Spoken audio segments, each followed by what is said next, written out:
Hello guys! Magandang araw, magandang oras sa ating lahat. Dumating na yung parcel ng panganay kong anak kasi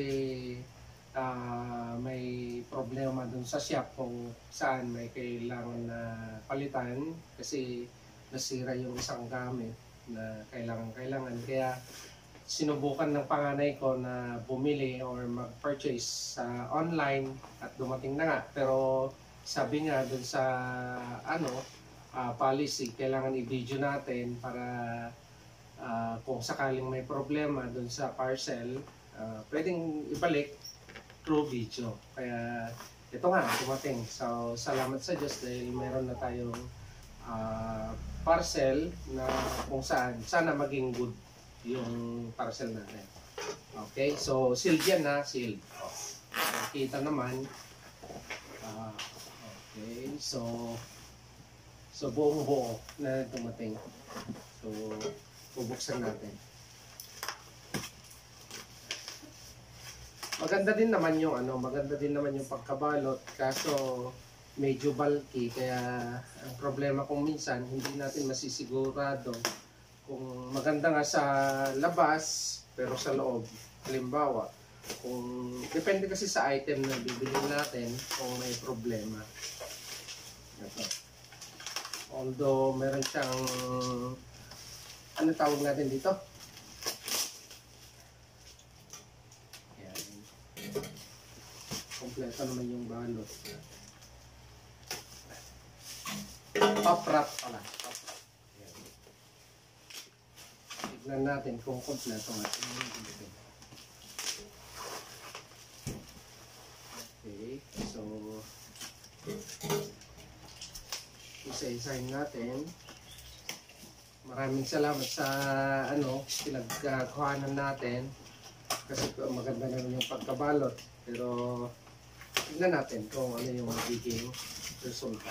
Okay, so unang-una yung yung free niya, handle, electric portable hand drill, no? Yun yung tinatanong ko sa panganay ko kung ano yung mga accessories na kasama. Yun nga ang naging problema kasi hindi niya masagot, no, nung panganay ko. Wala siyang charger kasi yun nga, okay naman, no? Okay naman, functional, kaso ang problema natin reversible. Ang problema natin ngayon kasi free nga siya, wala tayong available na pag-chargean nitong battery. Yun ang problema natin kung paano natin siya i-charge. Kapag nalobat na, ibig sabihin wala na. Kaya ang magiging problema natin, pero at least na meron yung sinasabi niya, meron pa siyang flat and tip na gamit para dito sa portable natin na or chargeable na forward and reverse. Okay naman.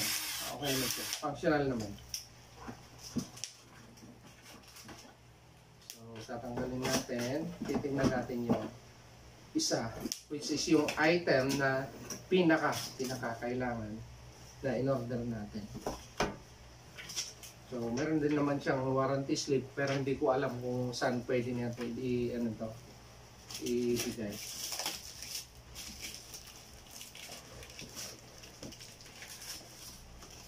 Kasi nag-order ako nagpa-order ako sa panganay ko ng portable na welding machine, which is ito yung inverter type. Mas malaki kasi yung mas malaki ito kumpara dun sa dati kong gamit, which is 180 lang na ampere, 180 ampere, pero ito mas mataas naman, 320. So hopefully na mas maganda yung maging resulta. Take note yung dati kong gamit, umabot siya ng 7 years. Sana lagpasan naman ni Inco yung expected na lifespan nung una kong gamit na welding machine, which is yung tinatawag natin ngayon na pinaka-common na ginagamit ng mga welders, yung inverter type. Okay? titignan natin. Sealed naman siya.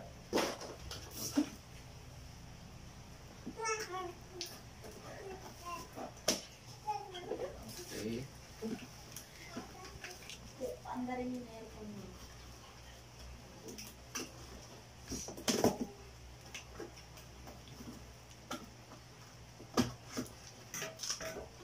Oh, sealed makikita ninyo mga kaibigan.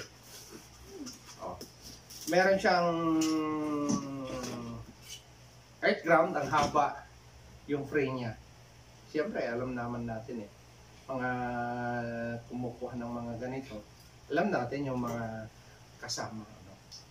Meron naman siyang free na earth clamp, which is yung haba nitong cable is 100 meters. Yan. 100 meters yan. Meron siyang earth clamp. Ito maganda, earth clamp. Pero nasa gagamit yan. And then meron din tayong electrode holder together with the cable. Siyempre, kailangan naman ng cable Connected na siya mga mga kasama, mga kaibigan, mga co-works, mga co-shopee, mga co-orders. Mayroon din siyang 100 meters na free with electrode holder. Yan, malakas. Matibay ito. Matibay. Umabot sa akin yung ganitong una na gamit ko ng 5 years. Kung hindi ko lang napakan, kasi negligence ko din, nasira, napitak itong holder niya sa tigas nito, sa tagal ng paggamit, umiinit. Siyempre, nagiging, kumbaga sa pagkain crunchy, nagiging malutong, nabibitak ka agad yan. Meron din tayong steel brush with chipping hammer. Tinan nyo Then, meron tayong disposable ewan ko to kung disposable nga ito, pero ang tawag natin dito, mga ka-welders, is meron siyang handle and then welding mask. Welding mask and then yung sling ng welding machine. Ito na yung niya, ito na yung cable, yung niya, yung pinaka plug-in niya ng welding machine. And then at last, meron siya yung inverter welding machine, manual, product manual. And then lalabas na natin yung product mismo. Ito yung product. And then ito yung kasama, yung free niya na yung mga kasama kong nagwe-welding. Wala nyo kung ano ito. Yung welding glass. We all know as a welder, alam natin kung ilan yung pinaka-required. Number 10 and number 12. Pero pinaka-maganda is number 10, di ba? Pero hindi natin alam kasi hindi naman nakalagay dito. Free nga free. Wala. I think number 10, number 12 ito. Yan. Wala na. Ayan na. So, salamat sa pinag-orderan namin kasi kompleto naman yung sinabi niya doon sa pa-order niya. And then sana nga, yung pinaka-final, which is functional itong inverter natin na 320 ampere, no? Mas maliit pa ito kaysa sa doon sa dating kong gamit, pero ang yabang, no? Ang lakas ng aura. 320. Nakatatak dyan, no? 320 ampere. Yung gamit ko lang, 118. Mas malaki pa, mas bulky, and then, mas mabigat pa. Comparing dito sa Inco, sa online pa na gamit, no? Sa online pa na order, pero malakas siya. No? Meron siyang switch.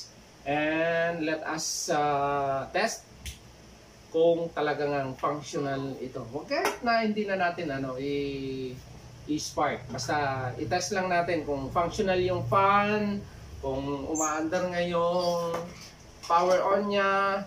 Makikita naman natin meron siya yung thermostat kung nag-overheat. we know as a welder, no? Kasi kapag in-on natin, makikita natin mag-iilaw ng green. And then yung thermostat niya, kapag overheated na siya, nagkakaroon ng ilaw indicator or light indicator dun sa ano natin. Okay. So, kitang-kita nyo naman, ano? I-antay natin kasi bawat wire mayroon siyang tie, no? Para maging safe. Okay. So, itetest natin ngayon. Huwag na natin itest. Bukas na lang natin itest kung nagkakaroon mga siya, nagbibigay siya ng heavy spark. Kasi, ano yung problema doon sa unang kong gamit, meron siyang power supply. Take note, meron siyang power supply, meron siyang input, meron siyang output. Kaso, ang naging problema, meron siyang output pero hindi siya nagkakaroon ng high output. Ibig sabihin, hindi nagkakaroon ng malakas na spark, hindi niya kayang sunugin yung welding rod. Although, kahit na mas manipis pa siya, pinakamanipis na klase ng welding rod, hindi niya kayang ikandak na spark. No? So, eto, kaya nagkaroon tayo ng pagkakataon para i-order natin ito. And so thankful na meron naman itong Inco na 320 ampere. Subukan natin. Hopefully na maging maganda naman ang magiging resulta. Okay. So, naka-plug in na siya. Mga kasama, mga counters. Ito yung ano niya, fan. Ito yung switch. Switch natin. Kung magkakaroon ng light, so ibig sabihin good. No?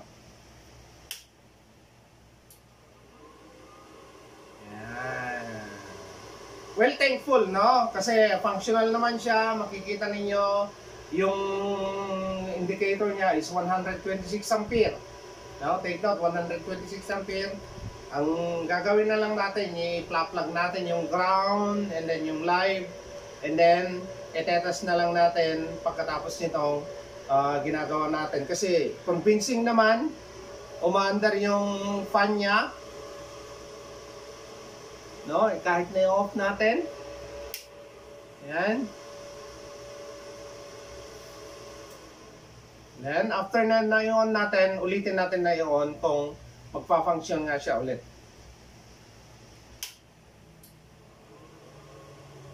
Ayan. Kitang-kita niyo yung light indicator dun sa main switch natin, dun sa inverter natin na Inco. And then, ito yung indicator niya. Kitang-kita niyo naman mga kasama natin, ano? Yan. Mayroon siyang indicator light na 126 ampere. Kahit na pwede naman natin siyang i-select para makita natin kung nagre-raise up siya or bumababa yung ampere niya. No? Yan. Alam naman natin na sa welder, yung selector knob. No? Tayo nang bahala dun sa required na gagamitin natin para sa pag-welding natin. Okay, so ang pinakamababa is 15 ampere, yung pinakamataas naman when we select, maabot din siya ng, syempre, ayan, tolerable na siya, no? 320, yung naka-indicate dito, yung nakalagay naman dun sa, ano natin, is 323, depende na yan sa voltahe or voltage na pumapasok dito sa inverter natin. So, after this, no, susubukan naman natin na itetest, makikita natin mamaya kung ano yung magiging resulta, kung convincing nga siya o hindi. Okay, so thank you very much at nakita natin na good naman yung order sa akin.